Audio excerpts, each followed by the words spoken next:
Most people treat their morning cortisol spike like background noise, something the body just does. But that spike, the one that hits hardest between 6 and 9 a.m., is actually one of the most important physiological windows you have all day. And what you put into your body during that window either works with that system or quietly works against it. Warm lemon water with a small pinch of sea salt sounds almost too simple. I understand that. But the reason it keeps showing up in functional medicine, and the reason patients who try it for 30 days report real, noticeable changes, that's not about the lemon. It's about what citric acid and sodium do together inside a fasted body during a cortisol peak. Let me walk you through what's actually happening. When you wake up, your adrenal glands release a surge of cortisol. This is normal. It's called the cortisol awakening response, and it's your body's way of preparing you to function. Blood sugar rises slightly. Brain activity picks up. Your immune system gets a brief boost. This is not stress. This is biology doing its job. But here's where most people unknowingly disrupt the process. Coffee, taken immediately on waking, adds caffeine into a system already running at peak cortisol output. Caffeine stimulates additional cortisol release. So instead of riding a natural peak and then allowing cortisol to taper down through the morning, you push that peak higher and hold it there longer. Over time, this blunts your body's sensitivity to its own cortisol signal. Your adrenal glands have to work harder to produce the same effect. That's one of the reasons so many people feel like they need more coffee over time, just to feel normal. Warm lemon water with sea salt does the opposite. Instead of stacking stimulation on top of stimulation, it supports the natural process that's already underway. Here's what citric acid actually does inside the body, and this matters. Citric acid from fresh lemon juice enters your digestive system and gets absorbed quickly in a fasted state. Inside your cells, citric acid is a key molecule in the Krebs cycle, the process your body uses to convert nutrients into usable energy. By introducing citric acid early in the morning, you're essentially giving your cells a head start on that process. Not a dramatic boost, but a quiet, consistent priming of energy metabolism. At the same time, lemon juice has an alkalizing effect on your urine once it's metabolized. This confuses people. Lemon is acidic. But what matters for your body's pH isn't what a food is before you eat it. It's what byproducts it leaves behind after your body processes it. Lemon juice leaves behind an alkaline ash. That shifts your urinary pH over time in a way that may reduce the risk of certain kidney stones, particularly uric acid stones. And the vitamin C. In a fasted body in the morning, the absorption rate is higher than it would be after a full meal. You're not getting a pharmacological dose from lemon juice, about 30 to 50 milligrams per half lemon, but in the context of your immune system's morning activity, that's a meaningful window. Now the sea salt. This is where most explanations fall short. Sodium is not just about blood pressure. That's the oversimplification that's caused a lot of unnecessary confusion.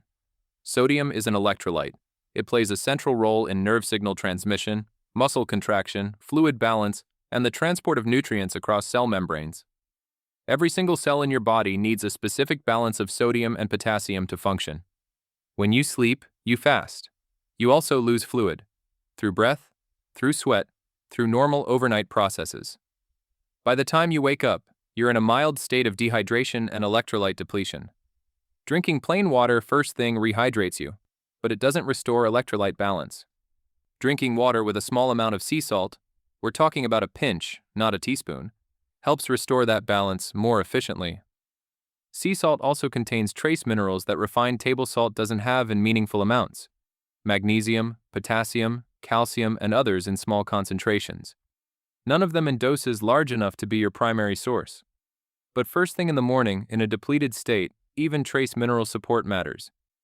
There's also a specific connection between sodium levels and adrenal function. Your adrenal glands produce a hormone called aldosterone, which regulates how much sodium your kidneys retain. When you're sodium depleted, aldosterone rises. That upward pressure on aldosterone can increase adrenal workload. A small amount of sodium in the morning, especially during that cortisol window, may help buffer that demand on your adrenals. So what does 30 days actually look like? The first week, most people notice two things. They're more hydrated throughout the morning, and their digestion feels more active. This makes sense. Warm water stimulates peristalsis, the muscle contractions that move food through your digestive tract. Lemon juice mildly stimulates bile production in the liver. Together, they create a gentle activation of your digestive system before any food arrives. By week 2, a lot of people report that their energy in the morning feels more stable. Less of that jagged caffeine peak followed by a crash. This is partly because they've pushed their first coffee back by 30 to 45 minutes, which means they're getting caffeine during the natural cortisol decline rather than on top of the peak. The lemon water itself may contribute to more stable energy through blood sugar support.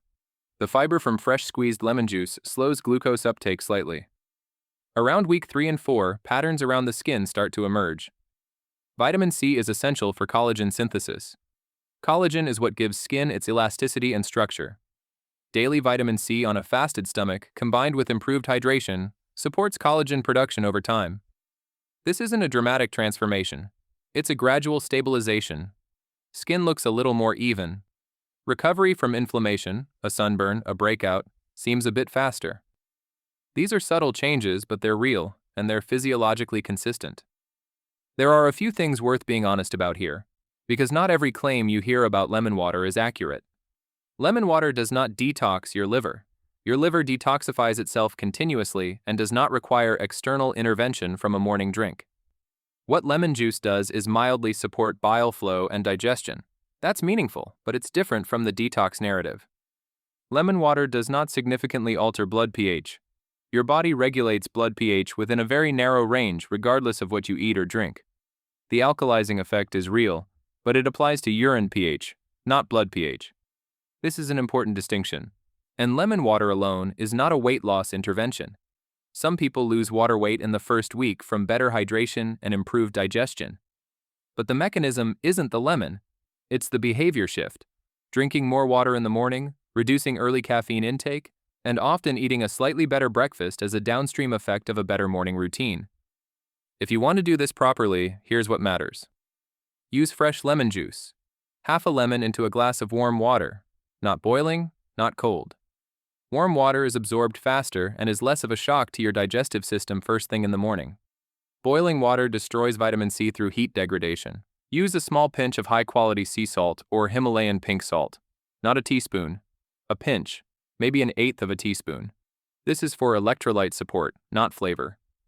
Drink it slowly over 5 to 10 minutes, before coffee, before food, and ideally before you look at your phone. The morning cortisol window is also when your nervous system is most alert and most impressionable. Let your first physiological input be hydration and mineral support, not cortisol driving caffeine and stress. Wait at least 30 to 45 minutes before your first coffee. This is where most of the cortisol benefit comes from. Not the lemon water itself, but the delay in caffeine timing it creates. Rinse your mouth with plain water after drinking lemon water. Citric acid is mildly erosive to tooth enamel over time. This is especially true if you drink it every day. Rinsing takes 10 seconds and largely neutralizes that risk. By 30 days, if you've done this consistently, you're not going to feel like a different person. That's not the point. What you're going to notice is a steadier baseline. Mornings that feel a little less reactive. Digestion that works a little more smoothly. Energy that doesn't spike and crash before 10 a.m. These aren't dramatic results, but they're real ones. And they come from something that costs almost nothing and takes about 3 minutes. Your body already has the systems in place to do this well. The cortisol awakening response, the cellular energy cycle, the electrolyte regulation. You don't need to override those systems, you just need to stop disrupting them. A glass of warm lemon water with sea salt is one of the simplest ways to do exactly that. Try it for 30 days. Track how you feel at the end of week 2 and again at the end of week 4. The data you collect on your own body will tell you more than any study can. And there you have it. Take this knowledge and take control of your health. Thank you for watching.